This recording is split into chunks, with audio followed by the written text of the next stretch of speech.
C'est avec satisfaction que nous avions reçu aujourd'hui le directeur du CROUS. Même s'il venait juste pour s'enquérir des problèmes que nous connaissons ici, nous avions beaucoup de respect, ne serait-ce pour ce déplacement. Et heureusement encore, il est venu avec une enveloppe qui fait 1 million de francs CFA pour un lycée naissant et qui jusque-là, ce que je n'ai pas précisé, n'a pas encore la subvention de l'État. Et nous fonctionnons jusque-là avec les inscriptions des élèves. Et malheureusement, avec nos modiques moyens, nous sommes obligés de tout faire pour mettre l'administration et les élèves dans des conditions d'apprentissage quand même qui sont acceptables. C'est pour cela que nous avions engagé la construction du bloc administratif. Également, ce que je n'ai pas dit, c'est que nous nous retrouvons au niveau de l'école élémentaire. Et dans cette école élémentaire, nous partageons le même bureau que le directeur. Et le peu de matériel que nous avions reçu, donc, qui nous ont été donnés par certains mécènes, ce matériel, nous sommes obligés de le mettre dans des maisons. Et malheureusement, les ordinateurs, si vous les utilisez et que vous les mettez longtemps, quelquefois, vous risquez de les perdre. Donc, pour dire qu'une fois que cette visite du directeur du CROUS est une visite qui était très attendue et on le remercie pour cela. On le remercie du fait que quand nous sommes allés vers lui, ça fait juste 1 mois et pour ce laps de temps, il a réagi et il a réagi avec beaucoup d'attention.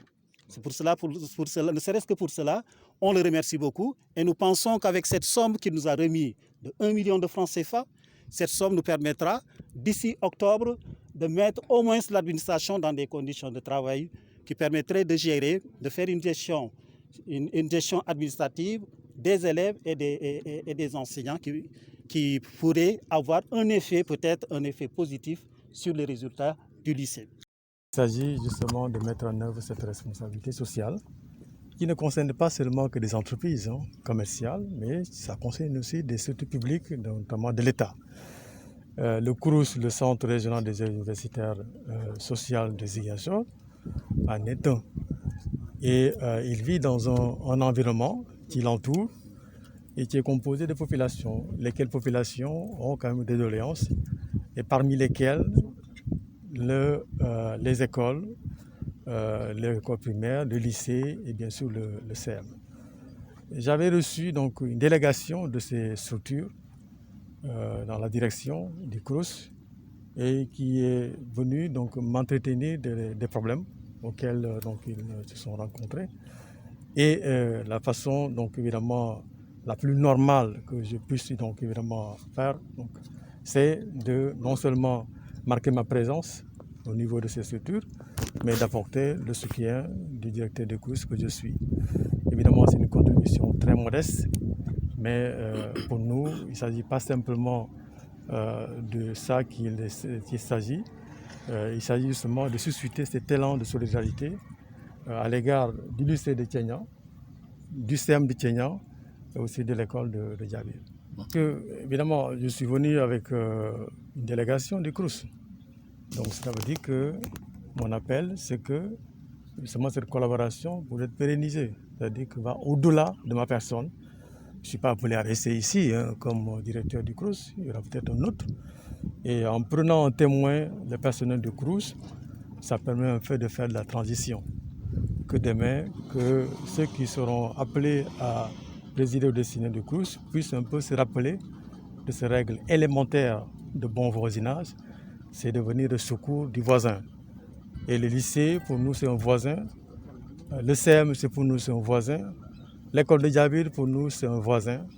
Et que donc, ce legs, il doit être préservé.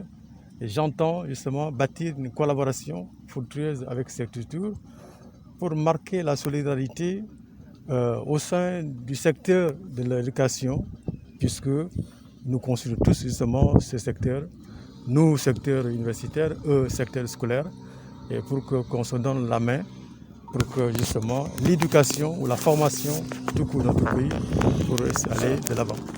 Justement, du souhait que je formule pour que les fils et les filles de la région naturelle de la Casamance, les fils et filles de ces pays tout court évidemment, puissent répondre à cet appel vraiment légitime qui consiste à venir en aide à ces structures, donc qui forment non seulement les cadres de demain, mais les citoyens de tout court du Sénégal.